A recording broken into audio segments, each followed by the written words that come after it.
Bienvenidos a un lugar donde la realidad se retuerce y lo imposible cobra vida.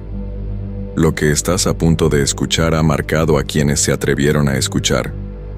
Así que suscríbete, deja tu like y cuéntanos en los comentarios desde dónde nos escuchas.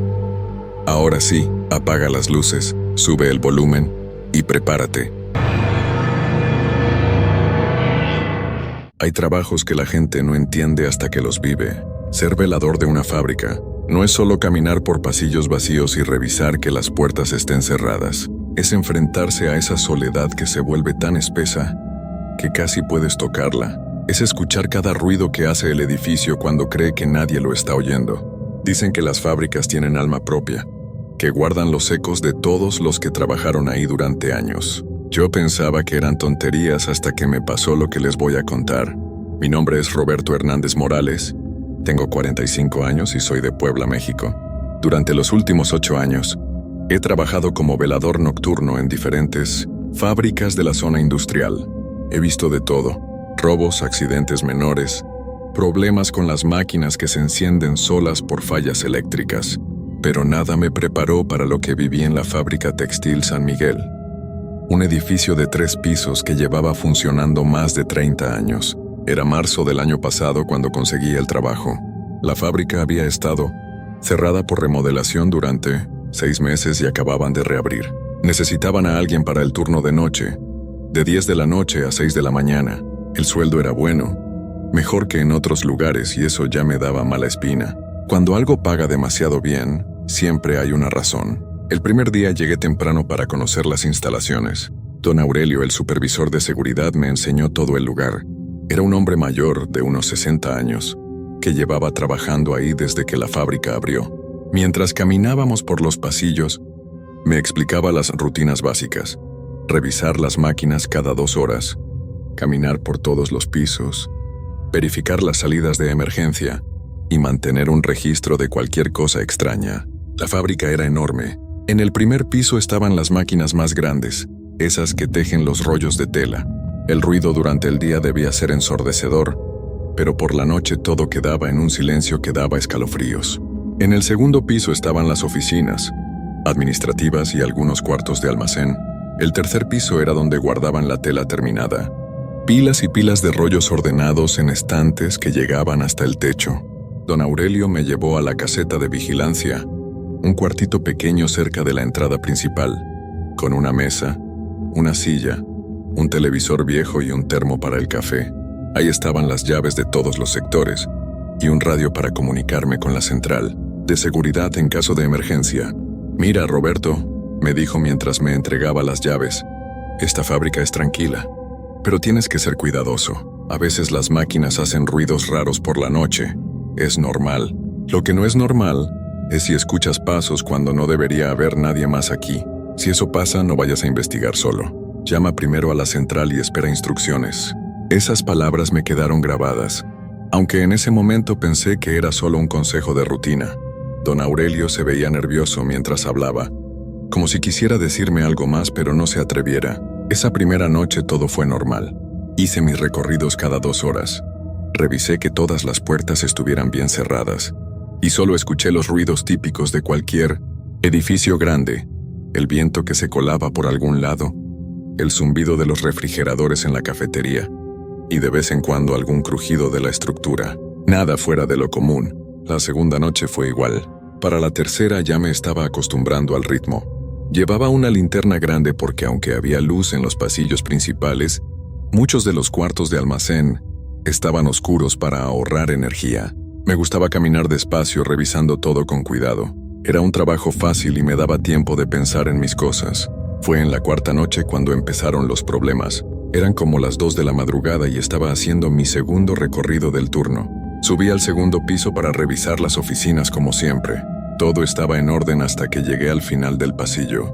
Ahí había una puerta que siempre permanecía cerrada con llave. Don Aurelio me había dicho que era un cuarto de archivo viejo que ya no se usaba. Esa noche la puerta estaba abierta.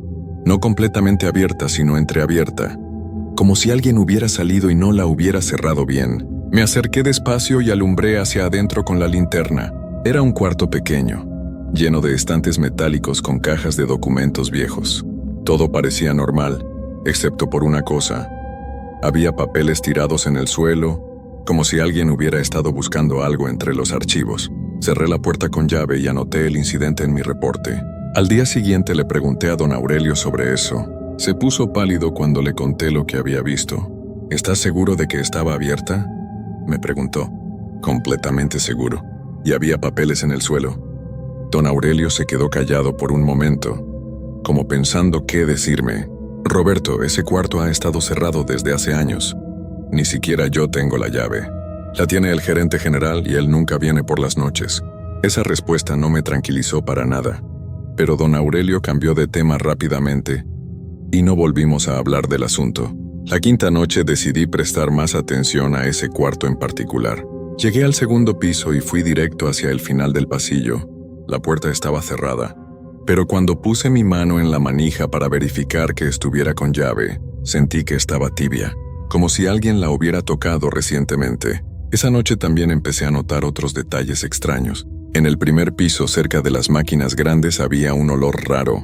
No era aceite ni a tela, sino algo como a humedad mezclada con algo dulce que no podía identificar. Y en el tercer piso, entre los rollos de tela, a veces veía sombras que se movían cuando alumbraba con la linterna, pero cuando dirigía la luz hacia donde las había visto, no había nada.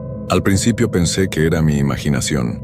Llevaba pocas noches trabajando ahí y era normal que me sintiera un poco nervioso en un lugar nuevo y tan grande, pero las cosas siguieron empeorando.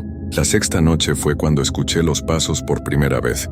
Estaba en la caseta de vigilancia, tomando café y viendo un programa de noticias en el televisor. Eran como las 12:30 de la noche. Aún no era hora de hacer mi primer recorrido. De repente escuché pasos en el piso de arriba. No eran pasos normales de alguien caminando, sino pasos lentos y pesados, como si alguien estuviera arrastrando algo. Apagué el televisor y me quedé muy quieto, tratando de escuchar mejor. Los pasos se oían claramente en el segundo piso, justo arriba de donde yo estaba. Caminaban desde un extremo del edificio hacia el otro. Se detenían unos segundos y luego regresaban.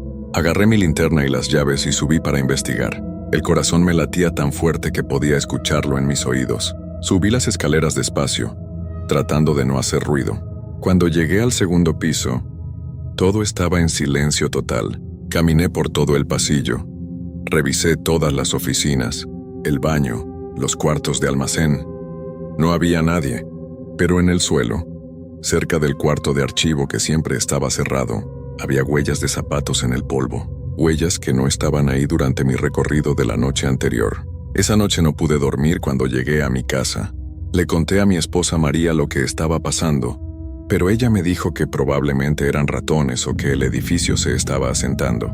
Los edificios viejos hacen ruidos raros, me decía. No te pongas nervioso por eso.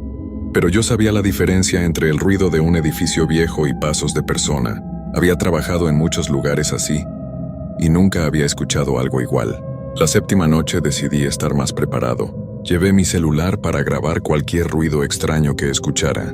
También llevé una cámara pequeña que tenía guardada en mi casa, de esas baratas que compras en las tiendas de electrónicos. Esta vez los pasos empezaron más temprano, como a las 11:30. Otra vez venían del segundo piso, pero ahora podía escuchar algo más, una especie de arrastre, como si alguien estuviera moviendo cajas o muebles. Encendí la grabadora del teléfono y subí. Cuando llegué arriba, el ruido paró inmediatamente, pero esta vez noté algo diferente. El olor raro que había sentido en el primer piso ahora estaba aquí también, pero más fuerte. Y había algo más, un frío que no era normal. El resto del edificio estaba a temperatura ambiente, pero el segundo piso estaba helado, como si alguien hubiera dejado abierta una ventana en pleno invierno. Revisé todas las ventanas y estaban cerradas. Revisé el sistema de aire acondicionado y estaba apagado. No había explicación para ese frío. Cuando regresé a la caseta, revisé la grabación en mi teléfono. Al principio solo se escuchaba mi respiración y mis pasos, pero después, muy bajito, se podía escuchar algo que me puso la piel de gallina. Una voz que parecía estar susurrando algo, pero no se entendía qué decía. A partir de esa noche, las cosas empezaron a pasar con más frecuencia. No solo eran los pasos. A veces escuchaba golpes en las paredes, como si alguien estuviera tocando desde adentro, Otras veces las luces del tercer piso se encendían y se apagaban solas.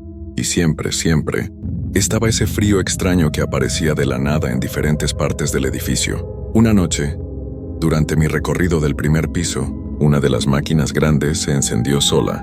Me asusté tanto que casi me caigo. La máquina empezó a hacer todos los ruidos que hace normalmente cuando está funcionando, pero no había nadie que la hubiera prendido.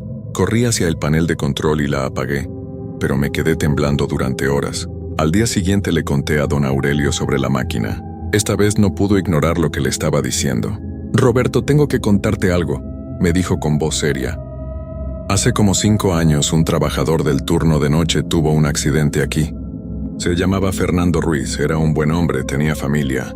Una noche estaba haciendo mantenimiento a esa misma máquina que se te encendió y algo salió mal. El pobre hombre quedó atrapado y cuando lo encontramos al día siguiente ya era demasiado tarde. Se me puso la piel de gallina cuando escuché eso. «¿Por qué no me habías contado esto antes?», le pregunté, porque pensé que eran coincidencias. Después del accidente de Fernando, otros veladores empezaron a reportar cosas extrañas. Algunos renunciaron después de pocas semanas. Por eso el puesto estaba vacante cuando tú llegaste. Don Aurelio me contó que Fernando era un hombre muy dedicado a su trabajo. Llegaba temprano, se quedaba tarde si era necesario, y conocía cada máquina de la fábrica mejor que nadie. «Si realmente hay algo aquí», me dijo don Aurelio, «creo que Fernando no se quiere ir. Esta fábrica era como su segunda casa». Esa información me tranquilizó un poco, pero también me preocupó más. Si lo que estaba pasando tenía que ver con Fernando, ¿qué quería de mí? ¿Por qué se manifestaba de esa manera? La respuesta llegó unos días después, de la forma más aterradora que pueden imaginar. Era mi 10ª noche en la fábrica. Ya me había acostumbrado un poco a los ruidos y a la sensación de que alguien más estaba ahí conmigo. Había desarrollado una rutina. Cuando escuchaba los pasos, no subía inmediatamente a investigar. Esperaba unos minutos. Hacía ruido para que Fernando supiera que yo estaba ahí y después subía. Parecía funcionar. Los encuentros eran menos intensos cuando hacía eso. Pero esa noche algo era diferente desde el momento en que llegué. El ambiente se sentía más pesado, más tenso. El frío era más intenso. Y el olor dulzón era tan fuerte que me daba náuseas. Y por primera vez en todas las noches que llevaba trabajando ahí, no escuché pasos en el segundo piso. Escuché pasos en el primer piso, justo donde yo estaba. Eran las 2 de la madrugada y estaba en mi segundo recorrido. Caminaba entre las máquinas grandes, revisando que todo estuviera en orden, cuando escuché pasos detrás de mí, pasos que coincidían exactamente con los míos, como si alguien me estuviera siguiendo y tratando de caminar al mismo ritmo. Me detuve. Los pasos se detuvieron. Caminé más rápido. Los pasos también se hicieron más rápidos. Mi corazón empezó a latir tan fuerte que me mareaba. Me di vuelta lentamente, alumbrando con mi linterna hacia donde creía que venían los pasos. No había nadie, pero en el suelo, junto a una de las máquinas, vi algo que me heló la sangre. Una herramienta que no estaba ahí cuando había pasado 5 minutos antes. Era una llave inglesa vieja, manchada de algo oscuro, y entonces escuché la voz, clara, directa, como si alguien estuviera parado justo junto a mi oído. «Ayúdame». Salí corriendo de ahí como nunca había corrido en mi vida. Llegué a la caseta de vigilancia sudando y temblando. Me senté en la silla y traté de calmarme, pero no podía dejar de pensar en esa voz. No era una voz de ultratumba como las que salen en las películas. Era la voz de un hombre normal, cansado, suplicante. Pasé el resto de la noche en la caseta, sin hacer más recorridos. Cada vez que escuchaba cualquier ruido me ponía más nervioso. Al día siguiente llegué a mi casa y le conté todo a María. Esta vez no me dijo que eran imaginaciones mías. Me vio tan alterado que me creyó. «Roberto, renuncia a ese trabajo», me dijo. «No vale la pena que pases por esto». Pero yo necesitaba el dinero. Teníamos deudas que pagar y mi hija mayor estaba por entrar a la universidad. No podía renunciar así nada más. Decidí hablar otra vez con don Aurelio, pero esta vez le conté todo, sin guardar en nada. Le hablé de la voz, de la herramienta, de todo lo que había vivido en esas 10 noches. Don Aurelio me escuchó sin interrumpirme. Cuando terminé de contarle, se quedó callado por un rato largo. «Roberto», me dijo finalmente, «hay algo más que no te he contado sobre Fernando. El día que encontramos su cuerpo, faltaba una herramienta de su caja, una llave inglesa que siempre cargaba consigo. Nunca apareció. La empresa dijo que probablemente se había perdido durante el accidente, pero Fernando era muy cuidadoso con sus herramientas. Nunca perdía nada. Se me puso la piel de gallina otra vez.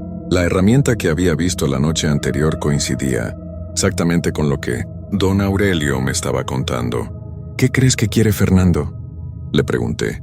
No lo sé, me respondió, pero creo que tiene que ver con su accidente. Tal vez algo no quedó claro. Tal vez hay algo que necesita que sepamos. Esa noche llegué a la fábrica con una actitud diferente. En lugar de tener miedo, estaba decidido a entender qué era lo que estaba pasando. Si Fernando realmente estaba ahí y necesitaba ayuda, yo iba a tratar de ayudarlo. Hice mi primer recorrido normalmente. Todo estaba tranquilo hasta que llegué al primer piso, cerca del lugar donde había escuchado la voz la noche anterior. La herramienta ya no estaba ahí, pero había algo más. Marcas en el suelo, como si alguien hubiera arrastrado algo pesado. Las marcas formaban una línea que iba desde la máquina, donde había tenido el accidente, Fernando, hasta una puerta que yo nunca había abierto. Era una puerta pequeña, sin ventana, que parecía dar a un cuarto de mantenimiento. Seguí las marcas hasta la puerta y la abrí con cuidado. Adentro había un cuarto pequeño lleno de herramientas viejas, cables y piezas de repuesto para las máquinas. Pero en el fondo del cuarto, detrás de unas cajas, había algo que me llamó la atención. Un pedazo de tela enganchado en un clavo salido de la pared. Me acerqué a examinar la tela. Era del mismo color y material que los uniformes que usaban los trabajadores de la fábrica, y estaba manchada con algo oscuro que parecía muy viejo. De repente la puerta del cuarto se cerró detrás de mí con un golpe fuerte. Traté de abrirla, pero estaba atorada. El cuarto quedó completamente a oscuras porque no había ventanas. Prendí mi linterna y empecé a buscar otra salida, pero no había ninguna. Entonces escuché la voz otra vez, pero esta vez más cerca. Mira detrás de las cajas. Con las manos temblando, moví las cajas que estaban amontonadas en la esquina del cuarto. Detrás de ellas encontré algo que me hizo entender todo.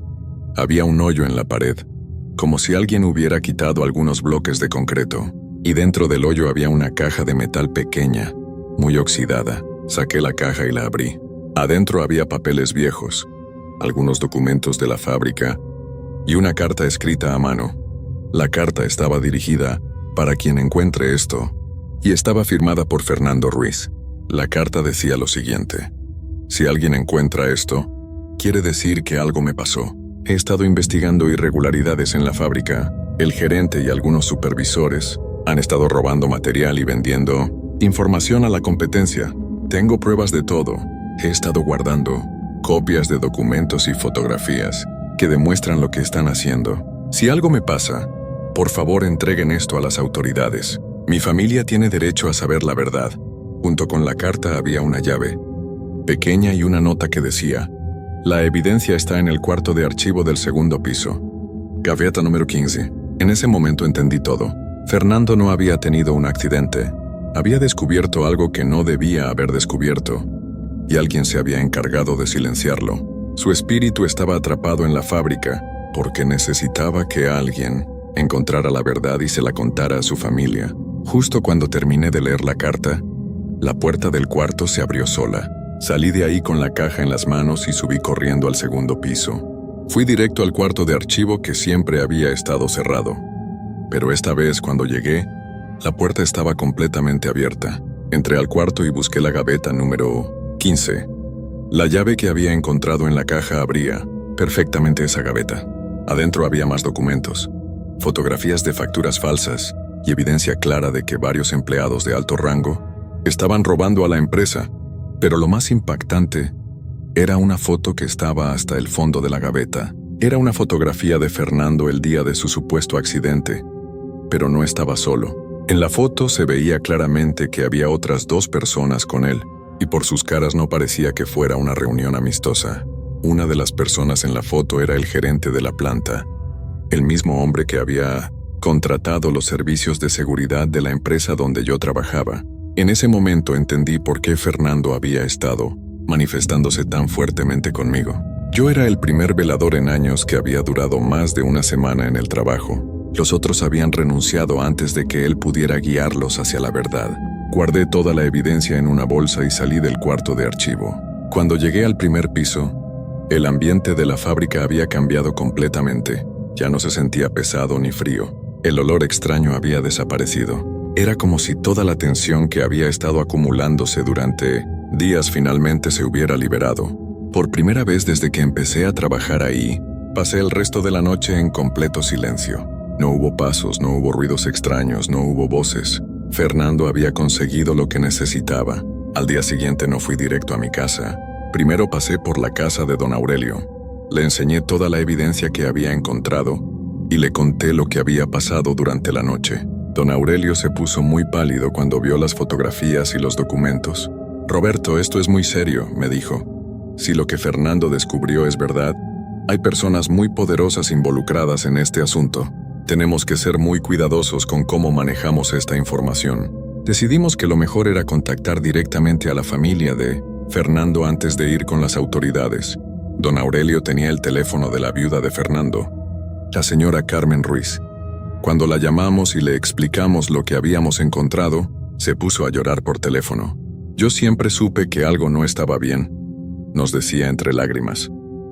Fernando me había comentado que estaba preocupado por algunas cosas que estaba viendo en el trabajo, pero nunca me dio detalles. Después del accidente, cuando pregunté si podía ver el reporte oficial, me dijeron que era información confidencial de la empresa. Quedamos de encontrarnos con la señora Carmen esa misma tarde. Cuando llegó, venía acompañada de sus 2 hijos jóvenes de unos 20 años. Les mostramos toda la evidencia. Los hijos de Fernando se pusieron furiosos cuando vieron las fotografías donde aparecía su papá con los otros hombres el día de su muerte. «Esto demuestra que mi papá no murió en un accidente», dijo el hijo mayor. «Lo engañaron para que fuera a ese lugar y algo le hicieron». La señora Carmen tomó la carta que Fernando había escrito y la leyó varias veces, llorando silenciosamente. «Esta es la letra de mi esposo», confirmó. «Y esto suena exactamente como algo que él haría. Fernando era muy honesto, odiaba las injusticias. Si descubrió que estaban robando, nunca se habría quedado callado». Juntos decidimos llevar toda la evidencia a la policía, pero antes de hacerlo, don Aurelio sugirió que también contactáramos a un abogado que conocía, especializado en casos de este tipo. El abogado, el licenciado Mendoza, revisó todos los documentos y nos confirmó que teníamos evidencia sólida de fraude, malversación y posiblemente algo mucho peor. Nos ayudó a presentar la denuncia de manera correcta para que las autoridades tuvieran que investigar el caso. La investigación tomó varios meses, pero los resultados fueron exactamente como Fernando había sospechado. El gerente de la planta, junto con otros 2 supervisores, habían estado robando materiales de la fábrica durante años. Vendían los materiales a empresas competidoras y falsificaban los reportes de inventario para que no se notara el faltante. Fernando había empezado a sospechar cuando notó discrepancias en los inventarios nocturnos, que él ayudaba a verificar. Comenzó a hacer sus propias cuentas y a tomar fotografías de los documentos que no cuadraban. Cuando tuvo suficiente evidencia, se preparó para denunciar todo, pero el gerente y los supervisores se dieron cuenta de lo que Fernando estaba haciendo. La noche de su muerte, lo citaron en la fábrica, con la excusa de que había un problema urgente con una máquina. Fernando llegó solo y confiado, sin saber que le habían tendido una trampa. Los detalles exactos de lo que pasó esa noche nunca quedaron completamente claros, pero la investigación determinó que la muerte de Fernando no había sido accidental. Los responsables fueron arrestados y enfrentan cargos por fraude y homicidio. La familia de Fernando finalmente tuvo la justicia que había estado buscando durante 5 años. La empresa tuvo que pagarles una compensación económica importante, y el nombre de Fernando fue limpiado oficialmente. Pero para mí, la parte más importante de todo esto pasó una semana después de que presentamos la denuncia. Esa noche fui a trabajar como siempre, pero sabía que sería diferente. Cuando llegué a la fábrica, el ambiente era completamente normal. No había ese peso extraño en el aire, no había frío inexplicable, no había olores raros. Hice mis recorridos normalmente, todo estaba silencioso y tranquilo, pero cuando llegué al primer piso, cerca de la máquina donde Fernando había tenido su accidente, encontré algo en el suelo. Era su llave inglesa, la misma que había visto manchada de sangre semanas atrás. pero ahora estaba limpia, brillante como nueva. Junto a la herramienta había una nota pequeña, escrita con la misma letra que había visto en la carta de Fernando. La nota decía simplemente, «Gracias». Guardé la herramienta y la nota, y se las llevé a la señora Carmen al día siguiente. Cuando se las di, ella sonrió por primera vez desde que la había conocido. Fernando siempre cuidaba mucho sus herramientas, me dijo. Decía que un trabajador se conoce por cómo trata sus instrumentos de trabajo. Me alegra saber que finalmente puede descansar en paz. Seguí trabajando en la fábrica durante algunos meses más, hasta que conseguí otro empleo más cerca de mi casa. En todo ese tiempo nunca volví a experimentar nada extraño. La fábrica regresó a ser lo que debía ser, un lugar de trabajo normal, sin presencias misteriosas ni fenómenos sobrenaturales. Pero la experiencia me cambió la vida de muchas maneras. Me enseñó que a veces las personas, que ya no están físicamente con nosotros, encuentran formas de comunicarse cuando realmente necesitan nuestra ayuda. Me enseñó que la justicia, aunque llegue tarde, siempre es importante. Y me enseñó que hay cosas en este mundo que van más allá de lo que podemos explicar con lógica. Don Aurelio se jubiló poco después de que se resolvió el caso. Me dijo que ya había trabajado suficientes años en lugares donde pasaban cosas extrañas y que quería pasar sus últimos años de trabajo en algún sitio más tranquilo. La familia de Fernando usó parte del dinero de la compensación para poner un pequeño negocio. Los hijos terminaron sus estudios universitarios y ahora tienen trabajos estables. La señora Carmen me invita a comer a su casa de vez en cuando y siempre me cuenta historias bonitas sobre Fernando y lo buen hombre que era. A veces, cuando estoy en trabajos nocturnos nuevos y escucho ruidos extraños, me pregunto si habrá otras personas como Fernando que necesiten que alguien las escuche y las ayude. Pero hasta ahora, nunca me ha vuelto a pasar algo similar. Lo que sí aprendí es que ser velador nocturno no es solo cuidar edificios vacíos. A veces es ser el único testigo de historias que necesitan ser contadas, de injusticias que necesitan ser corregidas, de voces que necesitan ser escuchadas. Y si alguna vez están trabajando, solos en la noche y escuchan pasos, donde no debería haber nadie, o voces que piden ayuda, no corran inmediatamente. A veces esas voces pertenecen a personas que solo quieren que se sepa la verdad. Fernando Ruiz encontró finalmente la paz que había estado buscando durante 5 años. Su familia obtuvo la justicia que merecía. Y yo aprendí que hay trabajos que van mucho más allá de lo que dice la descripción del puesto. Desde entonces, cada vez que paso por esa fábrica, que ahora tiene nuevos dueños y se ha modernizado completamente, hago una pequeña oración por Fernando, no porque su espíritu siga ahí, sino para agradecerle por haberme enseñado que hacer lo correcto siempre vale la pena, sin importar cuánto tiempo tome ni cuánto miedo tengamos que vencer para lograrlo. Esa es mi historia. Una historia que mucha gente no creería si se las contara, pero que para mí fue completamente real y cambió mi forma de ver el mundo para siempre.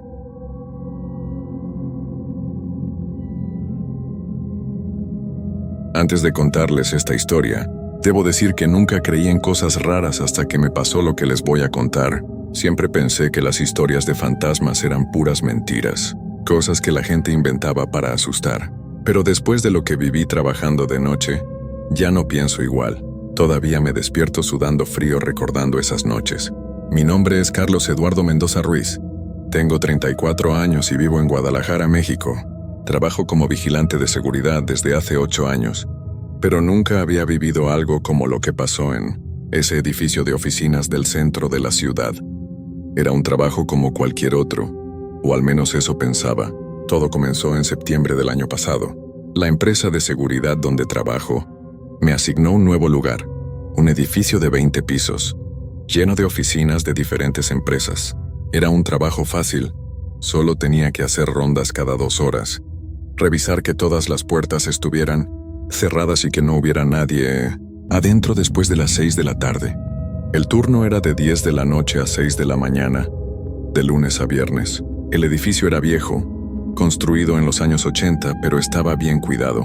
En el día siempre había mucha gente trabajando, pero en la noche se quedaba completamente vacío y silencioso. Las luces del pasillo se quedaban encendidas toda la noche, pero las de las oficinas se apagaban automáticamente cuando todos se iban. Los primeros días fueron normales. Llegaba a las 10. Me reportaba con el supervisor por radio cada hora. Hacía mis rondas y me quedaba, la mayor parte del tiempo, en el escritorio de recepción del primer piso, viendo televisión o leyendo el periódico. El edificio estaba tan silencioso que hasta se escuchaba el ruido del refrigerador de la cocina, del piso 15. Pero la primera cosa rara pasó en mi quinta noche de trabajo. Eran como las 2 de la mañana y estaba haciendo mi ronda del piso 12. Todas las oficinas estaban cerradas y oscuras, como siempre, pero cuando llegué al final del pasillo, escuché un ruido que venía de la oficina. 505. Sonaba como si alguien estuviera moviendo papeles o abriendo cajones. Me acerqué despacio a la puerta y puse la oreja. Definitivamente había ruido adentro. Pensé que tal vez alguien se había quedado trabajando hasta tarde y no había salido cuando yo llegué. Toqué la puerta y grité, ¿hay alguien ahí? Soy el vigilante del edificio. El ruido paró de inmediato. Esperé unos minutos pero no escuché nada más. Saqué mi linterna y alumbré por la ventana de la oficina. Estaba completamente vacía y oscura. No había nadie adentro. Pensé que tal vez había sido mi imaginación. Trabajar de noche a veces te hace escuchar cosas que no existen. Terminé mi ronda y regresé al primer piso. Pero no podía dejar de pensar en ese ruido. La noche siguiente no pasó nada extraño. Pero la tercera noche volvió a pasar. Esta vez fue en el piso 8, en la oficina 806.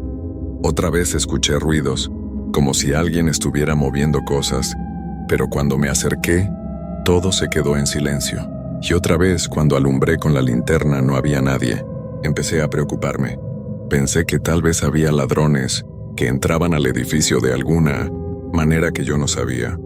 Revisé todas las puertas y ventanas, pero todo estaba bien cerrado. Las cámaras de seguridad tampoco mostraban nada raro. Le comenté a mi supervisor, don Raúl, un señor mayor que llevaba muchos años en el trabajo. Él me dijo que no me preocupara, que los edificios viejos siempre hacen ruidos raros por la noche. Es normal, Carlos. Los tubos del agua, el aire acondicionado, las computadoras que se quedan prendidas, todo eso hace ruido. Pero yo sabía que lo que había escuchado no era ruido de tubos ni de máquinas. Sonaba claramente como si alguien estuviera trabajando en esas oficinas. La cuarta noche decidí ser más cuidadoso. Llevé mi celular para grabar si escuchaba algo raro.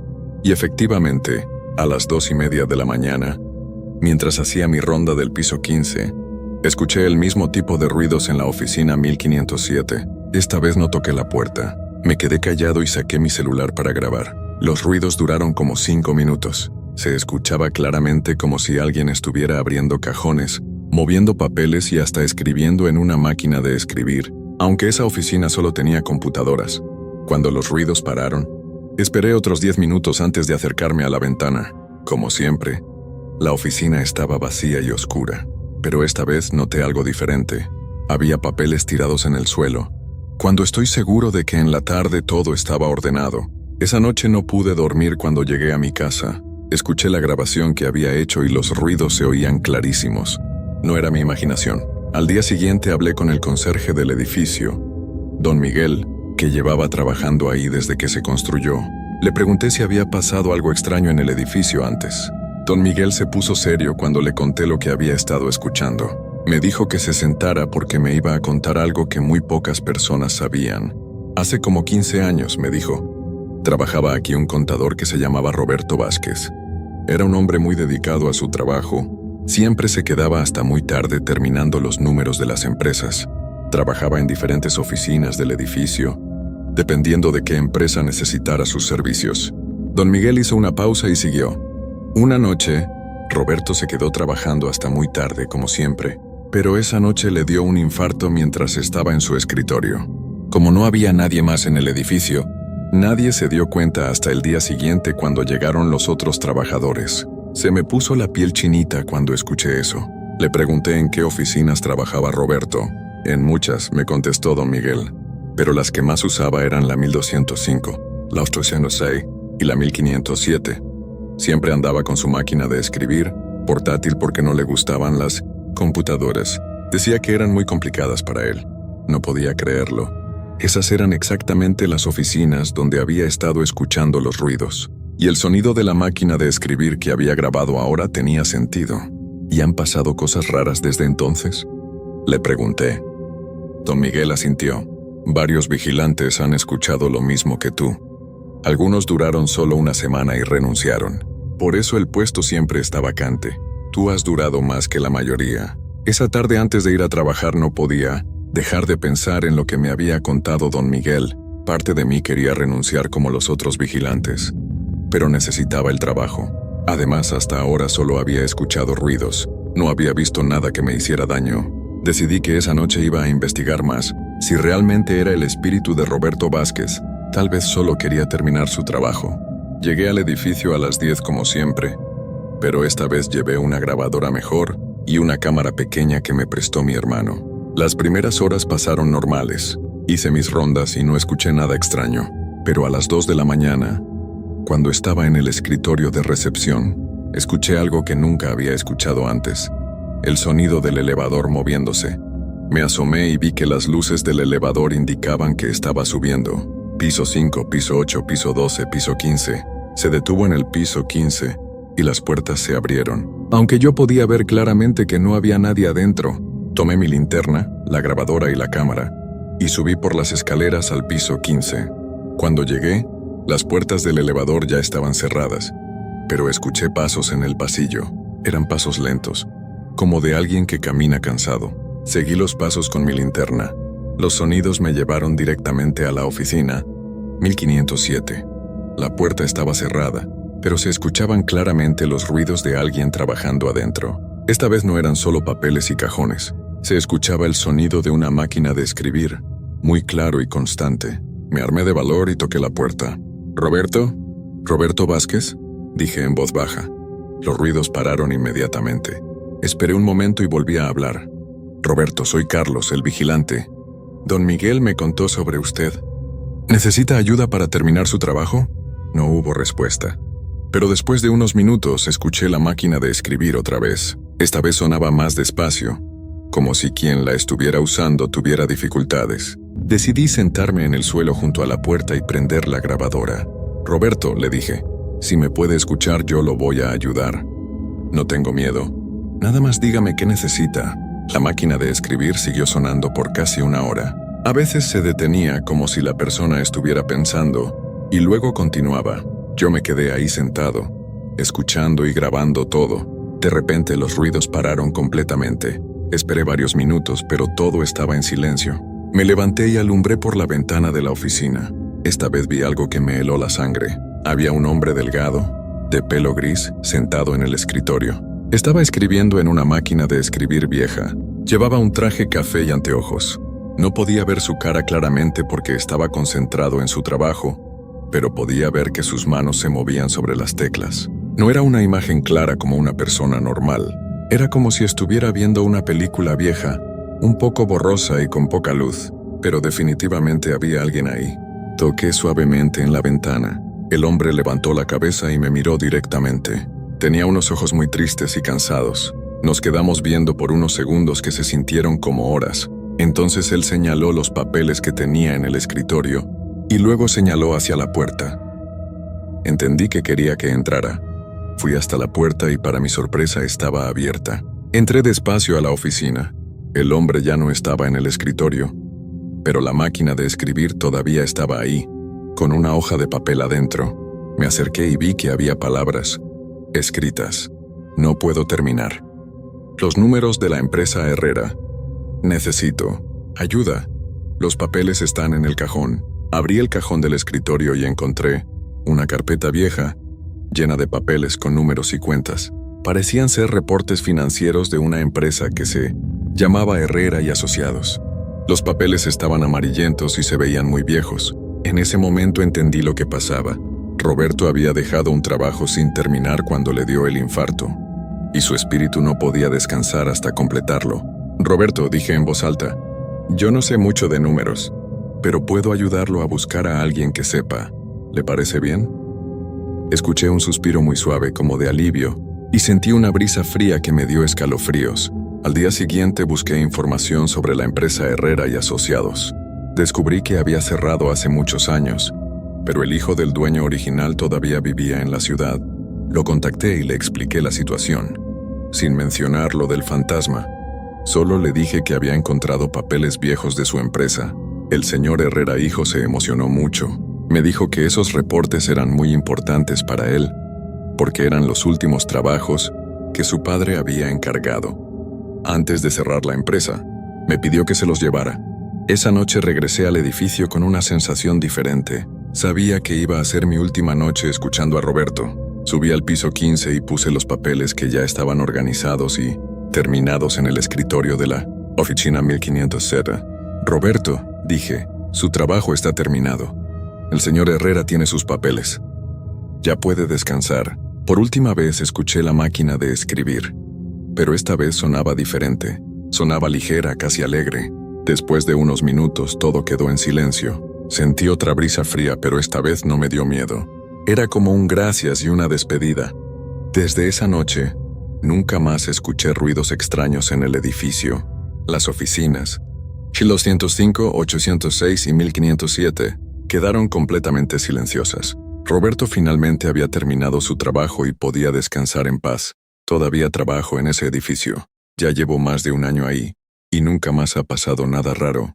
Pero a veces, cuando paso por la oficina 1507, siento como si alguien me estuviera agradeciendo. Los otros vigilantes que han venido después de mí no han escuchado nada extraño. El edificio por fin está en paz. Esa experiencia me cambió completamente.